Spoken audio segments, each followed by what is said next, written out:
বাংলা সাহিত্যের জগতে জ্যোতিরিন্দ্র নন্দী এক অনবদ্য নাম, যিনি তার লেখনী এবং গভীর জীবনবোধের মাধ্যমে পাঠকের মনে এক স্থায়ী আসন গেঁথে নিয়েছেন।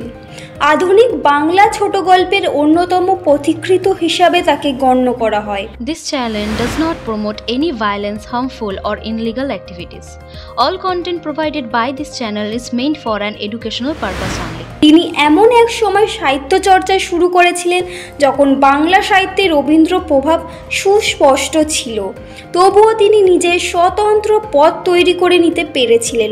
তার রচনায় সমাজের বিভিন্ন স্তরের মানুষের জীবন, তাদের আশা আকাঙ্ক্ষা এবং হতাশার এক নিপুণ চিত্র ফুটে উঠেছে।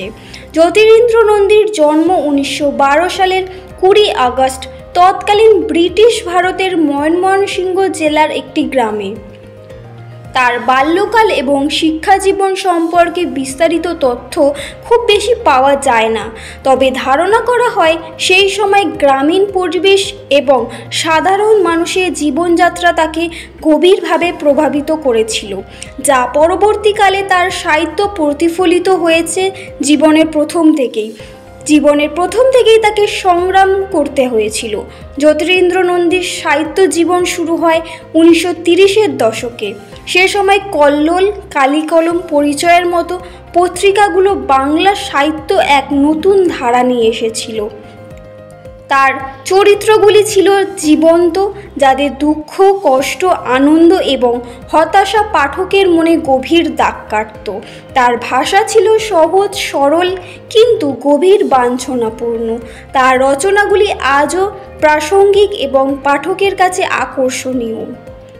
তিনি পুরাতন ধ্যান ধারণা থেকে বেরিয়ে এসে নতুন চিন্তা চেতনাকে তার সাহিত্য স্থান দিয়েছেন। তিনি সমাজের গোঁড়ামি এবং কুসংস্কারের বিরুদ্ধে কলম ধরেছিলেন। নারীর অবস্থান, শ্রেণী বৈষম্য এবং মানুষের নৈতিকতার সংকট তার রচনার এক গুরুত্বপূর্ণ দিক ছিল। জ্যোতিরিন্দ্র নন্দী 1982 সালের 1 আগস্ট পরলোক গমন করেন। তার জীবনকালে যিনি যতটা স্বীকৃতি পেয়েছিলেন তার চেয়ে বেশি স্বীকৃতি তার মৃত্যুর পর পেয়েছেন। বাংলা সাহিত্যের ইতিহাসে তার অবদান অনস্বীকার্য এবং আগামী দিনেও তার রচনা পাঠককে মুগ্ধ করে যাবে। তিনি প্রমাণ করে গেছেন সাহিত্য কেবল মনোরঞ্জনের জন্য নয়, এটি সমাজের দর্পণ এবং মানুষের আত্মানুসন্ধানের একটি মাধ্যম। সংবাদ শিরোনামের পক্ষ থেকে জ্যোতিরিন্দ্র নন্দীকে জানাই প্রণাম। আপনারা দেখছেন সংবাদ শিরোনাম ডিজিটাল, মাথা উঁচু করে এগিয়ে চলার শপথ।